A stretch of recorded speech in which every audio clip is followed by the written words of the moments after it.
Hi, my name's Neil Rasmussen. Thank you very much for inviting me.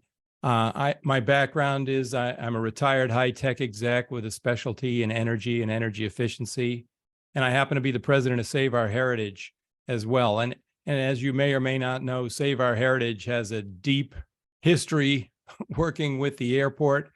In this case, in particular, we were involved with early attempts to make it the second commercial airport in New England. Which we succeeded in stopping. And then later, around a little after 2000, we dealt with the FedEx issues that came up. And so mainly those issues were involved with protecting the natural and historic resources. So this is a little different here because one of the things that is most concerning about this particular development is the impact on the Massachusetts CO2e plans, the greenhouse gas plans. So I'm hoping I can answer some of your questions tonight, and I'll get right into explaining what I think the issues are and why it's important. So this plan, you don't have to understand or read all the details on this plan you see on the screen. What's important to think about is, when you draw a plan of something like a house, it's about 40 feet wide, the front of the house. This plan is 2/3 of a mile long. The scale is just huge when you look at it.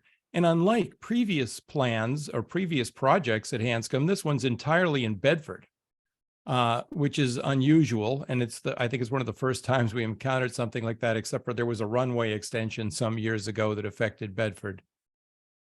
But this plan is about expanding the infrastructure for luxury private jets. And there's a lot of confusion about what the magnitude of the expansion is. But if you count the number of hangars that are being added, you'll end up with 4 times as many hangars after this project is built. If you measure the hangars by square feet, it'll be 2.3 times the number of hangars that were there before. So you've heard numbers like, a factor of 3. Well, it's a factor of 4 if you count them, and it's a factor of 2.3 if you measure the area of them. And we're not sure exactly which one of those relates more to the actual capacity of jets. It paves 37 acres, which is huge, including paving over some sensitive areas that may need to be remediated because of spills that occurred like all through the 50s, 60s, 70s, and so on. And it represents the biggest development in Hanscom's history. We asked, are there any other developments of private luxury jet hangars in the entire country of this magnitude? And Massport wasn't aware of any. And we're continuing to understand whether there's other communities facing the same problems around the country, but this could be the biggest one. And the project has a couple of clear purposes. It's to relieve capacity constraints. The airport is growing in jets, and they're getting a little crowded in the places they can stick them. And they want more space to put, more places to put them and more places to house them. And this is just about growing. That's all it's about. And even they admitted in a Massport meeting a few weeks ago, well, it's about meeting the needs for planned growth.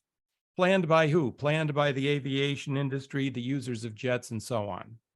So that's what this is about. It's about growing the number of airplanes that fly. Now, we have a law about greenhouse gases in Massachusetts, which requires net zero by 2050, and every sector is required under the law to decline. We have to measure every subsector and see that it's declining and set a plan for each subsector to get them all to zero by 2050. But guess what? In the transportation sector is clearly in this plan, but the plan does not exempt aviation, but the legislature kind of knows that maybe, the federal government will consider it that they preempt the state from trying to discuss or regulate this. Nevertheless, I think the legislature is going to take a look at trying to force the Massport to measure these issues and track them. Now, our towns are supporting this plan to 2050, and this is a graph of each town's plan, And they're all measuring slightly different things. I believe the Bedford plan is a little low because I only found the greenhouse gas inventory related to buildings, but some of the other towns have different things they've considered in their plan. So you can see they run around 200 to 300,000 tons of CO2 per year and plan to decline, in most cases, like 4,000 tons per year kind of numbers, plan to decline them to 2050. There's a lot. This is going to take a lot of work. Early on, it could be a little easy. And then as we get further on, it's going to get harder and harder and harder. And if we actually do this, it will require great sacrifices among people in the communities. But Massport has a different plan. This is the same plan. This is the same graph, but now the town's plans are all crunched on the bottom here because Massport currently at Hanscom Field, just the luxury jets are already much, much greater than any town's production of greenhouse gases. And it's growing at a rate that's considerable. It's considerably debatable what the debate rate is. The past few years, it's grown at 10% a year. The industry forecasts 10% a year growth. Probably it won't be that big at Hanscom, but it's probably going to be like 5% at least over the next decades. And you can see from this that if that takes place, the growth, just the growth of emissions from Hanscom Field from private jets are totally going to dwarf all of our town's activities for the next until 2050. In fact, if you look at the numbers out of 2050 on this graph at a 5% growth, they're up at 3,000 tons and we're down to zero. So all that hard work we did in our communities was worth nothing. It didn't cancel it. We didn't even cancel out what they did, even altogether. In fact, all of the work of probably dozens and dozens of communities doesn't even balance out what's happening at Hanscom. If you took them today, the Hanscom jet emissions, and said, how big are they compared to what we're doing to try and reduce greenhouse gas emissions? We put in 4 gigawatts of solar PV in the entire state of Massachusetts for all time. That's how much is installed. Hanscom jet emissions negate 50% of the benefit of all of the solar PV ever installed in Massachusetts. And the rate today is actually lower of installs is lower than it was a few years ago. So it's just sad to think when somebody puts a solar array on their house, actually all they're doing is offsetting a few flights a year out of Hanscom. And it's canceling out many communities' activities. And what is this doing? It's servicing only a few people.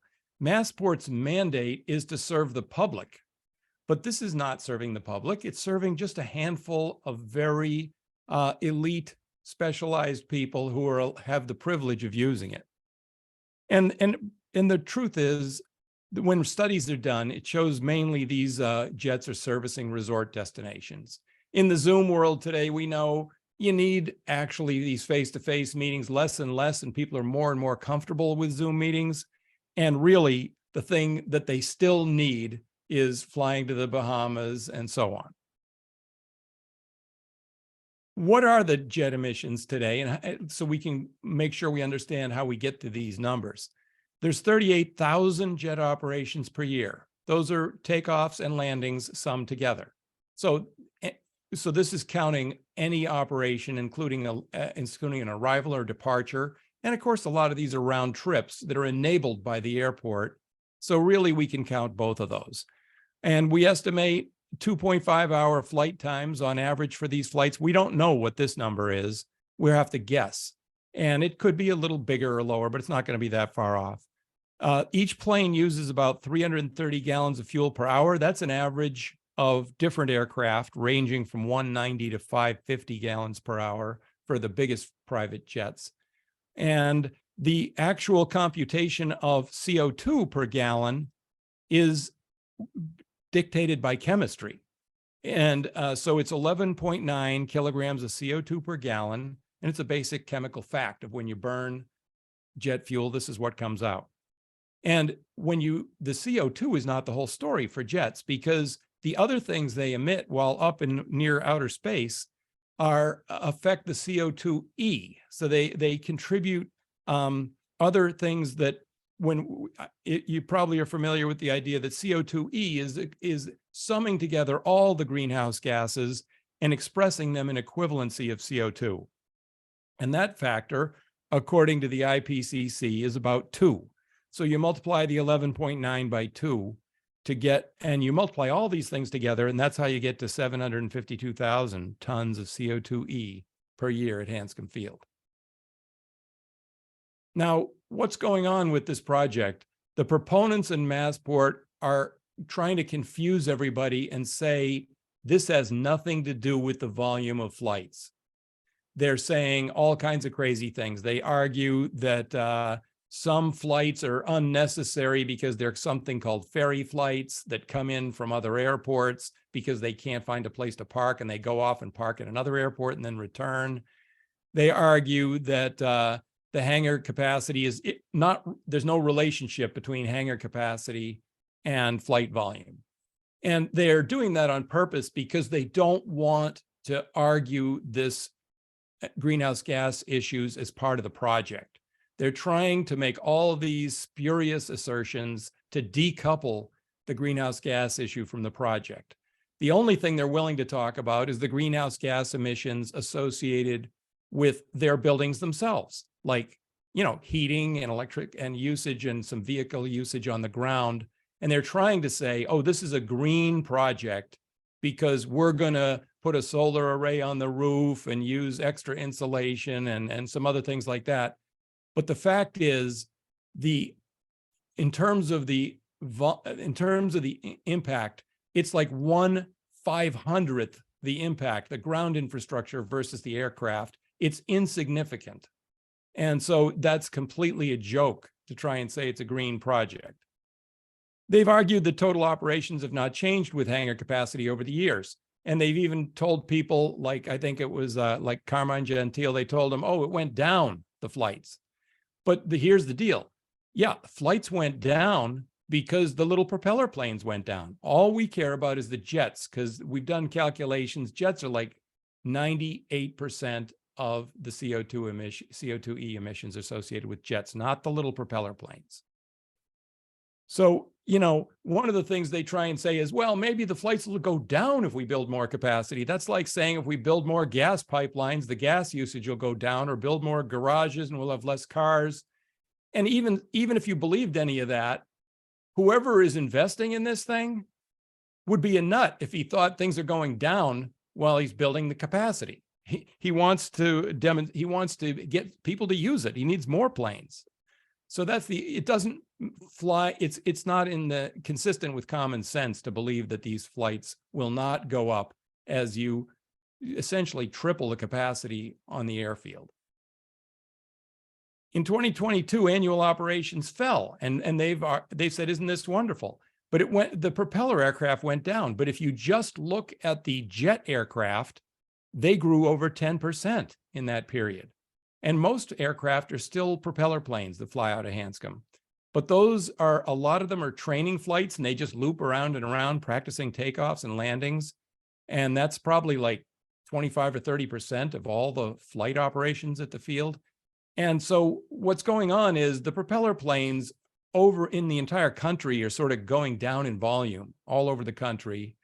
And here they're further going down because Massport is kind of driving them out by their policies and their charges and difficulty of being a tenant for a little guy at Hanscom. So what they're doing over time is driving out the little guys and replacing them with jets. And that's like, a huge increase in CO2.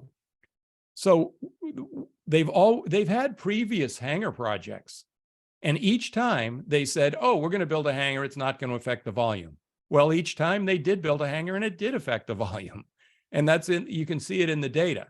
But they've used the same argument in the past, so it's getting a little tired, this thing they keep saying. So the data clearly indicates that flight volume is currently limited by hangar capacity. And if we give them more, it will release and generate release their capacity constraint and give them more volume. So what's going on with these jets? Here's an ad I just took out of a magazine like last week. Why is anybody flying jets to these locations? Martha's Vineyard, Nantucket, and Long Island. Is that a business use of a jet? I mean, this is the kind of thing that's going on. And as a lot of people pointed out, this is completely irresponsible because these short hops are really a bad use of jet fuel because the jets burn an incredible amount just taking off. So to do a short flight is like doubly bad in terms of, flight distance traveled per passenger and so on, as far as emissions.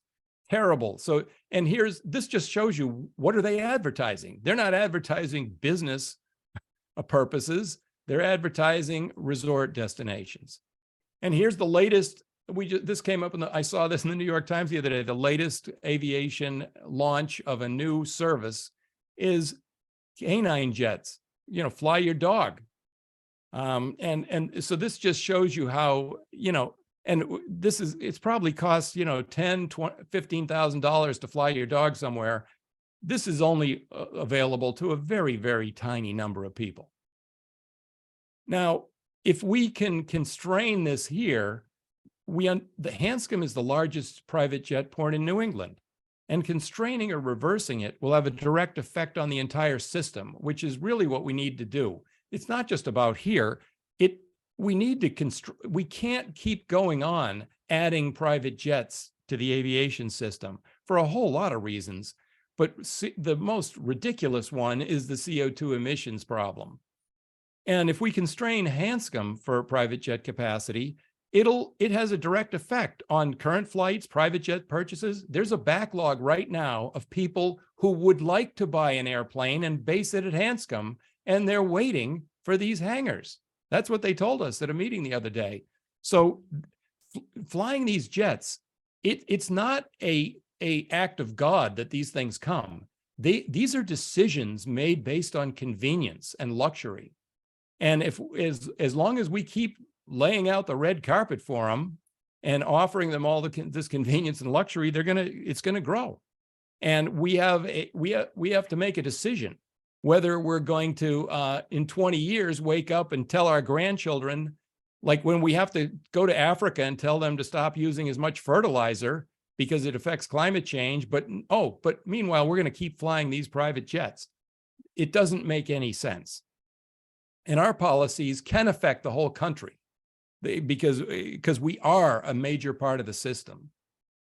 If you look at the Massachusetts plans for CO2e, the Massachusetts plan is 70 megatons going down to something. It's arguable what they're going to go down to. They call it a net zero plan, but in the fine print, they say, well, no, we're not going to make it. But we hope to make it between 7 and 14 megatons. And for a lot of reasons, because they know there's things that are very tough to get rid of by 2050. Boston has a plan of 6 megatons to 0. The typical town plan that you saw earlier, they're at 0.2 megatons going down to 0.02 or 0.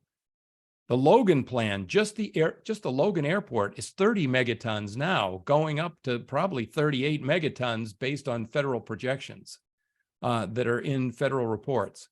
So you can see, like the Boston plan, they're going from 6 megatons down, but in the fine print of their plan, they say, oh, except for we exclude Logan Airport.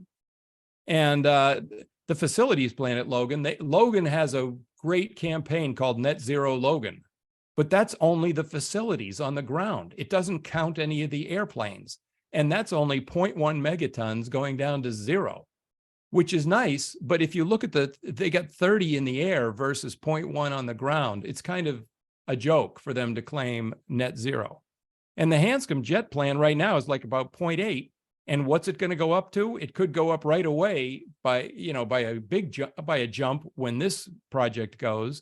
But even so, it's projected at 5% a year after that.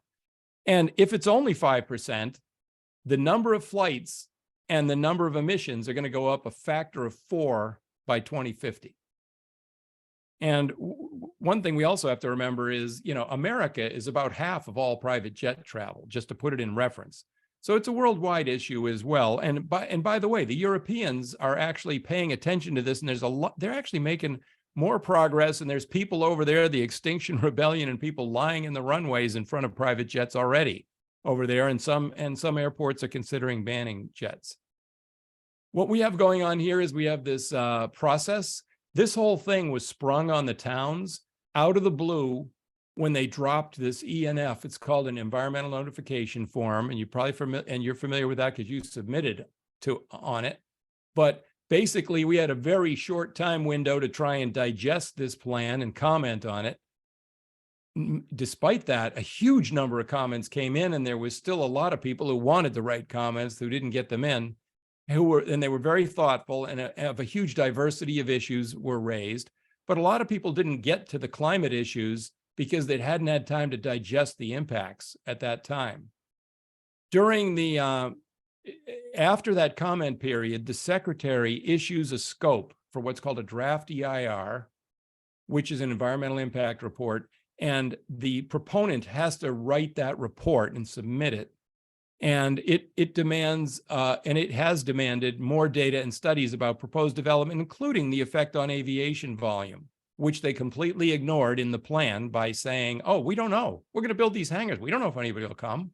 So we won't take any responsibility for those emissions. And then after that comes out, there's a public comment period. This will come out in the fall. After that, we have a comment period, again, very brief, to try and read it, figure it out, and comment on it. And then the secretary responds to it, either requesting more information, calling it a failure because it was inadequate, or she can accept it as a final environmental impact report. But here's the key thing. The MEPA process is not a permitting process. It cannot reject the proposal. It can only keep telling them they haven't given enough information. It's a disclosure process.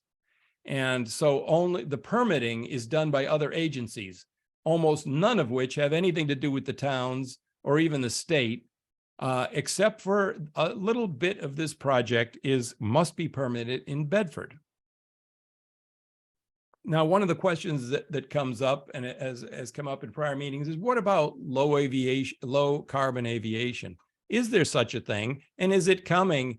And, there was suggestions made, well, if you could do it with low carbon aviation, maybe you could build these, or maybe you could build this and require it to use low carbon aviation. But low carbon aviation is not here. Electric aircraft, according to the federal plan, the Aviation Climate Plan, the Federal Aviation Climate Plan says those aircraft are never going to replace jets. They're only going to replace a few small propeller aircraft. Maybe these short hop things going to Martha's Vineyard or something could be replaced. And it'll have no impact on jet emissions by 2050. Then there's something called sustainable aviation fuels. This is very confusing to people. What is this stuff? It's a substitute for jet fuel. You pump it in the jet just like anything else.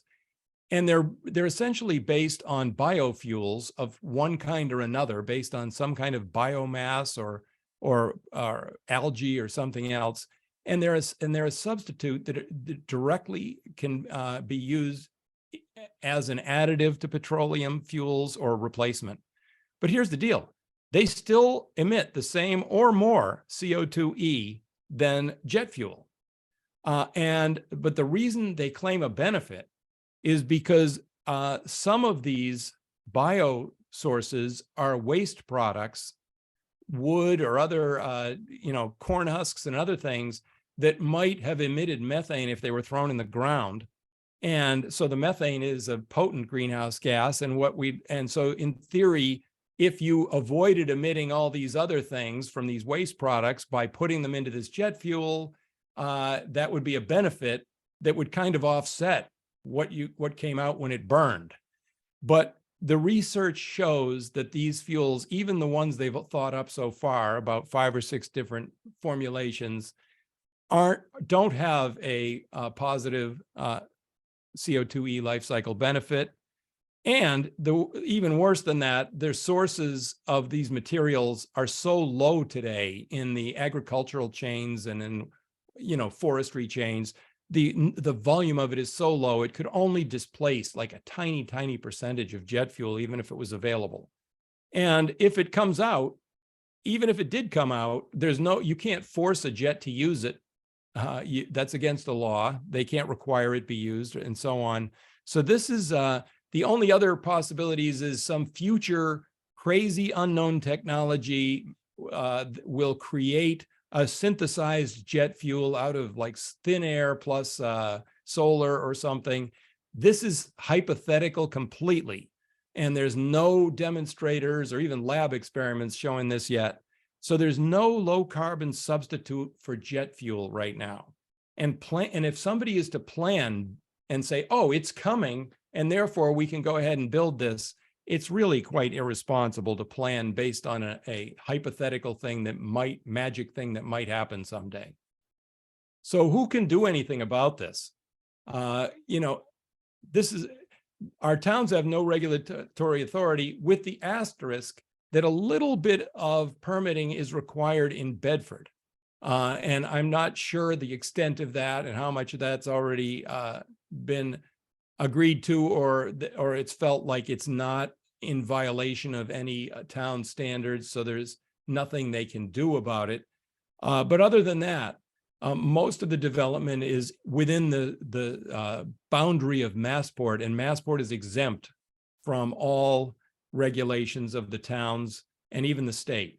The legislature has no regulatory authority on Massport actions. It's built as a quasi-government agency that is shielded from the legislature, and Massport has no power either. If they build this, they can't do anything to manage the traffic after they build it. Once the facilities are built, it's done. And if you decide, oh, it increased the traffic too much, even Massport can't stop it because it's preempted by federal regulations to trying to manage it or do anything about it, like put a penalty on it or put a curfew or operations caps. All those things are illegal, and they won't be able to do anything. The only constraint that we have, the only limit we have to the growth, is control of the infrastructure. If we stop the infrastructure, it will stop the growth. And we have the power to do that, in the sense that there's some discretion on the part of Massport of whether or not to build something. But in fact, they're even encouraged by the FAA to build these things, and they might be instructed in some cases to build, but they pretty much have the ability to say, no, I don't think I'm going to build that right now. And they can get away with that. But Massport reports only to the governor. The governor appoints the executive director and the board of Massport, and the board has significant terms so that you only replace the board over a period of time. And remember, the board of Massport has a huge job running Logan Airport, which is like 95% of its, 98% of its job. So they need people with skills and knowledge about the airport. She's not going to go in and just put a bunch of environmentalists on the board of Massport to run that thing. But she has some control, and it's either direct by threatening to change the director. She can affect Massport, but also just the backroom kind of influence that the person who's appointing you has. And so if she decided not that she wasn't going to do this, she could tell them not to do it and figure out how not to do it. And so the governor is the linchpin on this thing, and we have to appeal to the governor. And what do we need to say? And I think we need to tell her that, private luxury jet infrastructure capacity shouldn't be built anywhere because it's antithetical to Massachusetts and federal emissions plans. That's just a fact. And I think she realizes that. I think it's going to be a tough thing to negotiate unraveling this project, because it's kind of got a little life. It kind of got rolling, and she's going to have to try and slow it down or do something to it, which is going to be hard for her to do that. But for us to work on this, what we need to do is we got to get everybody in line. I think if we need the 4 towns all to basically sign the same letter, the select boards should all join on the same letter, and so we're all saying a consistent story, and our reps should all join on a common letter. And maybe not the same letter the select board is, but a common letter to explain their concern with this from an environmental standpoint. And really, That's really what I have to say, and I hope that's been informative. And I'd like to entertain any questions you might have.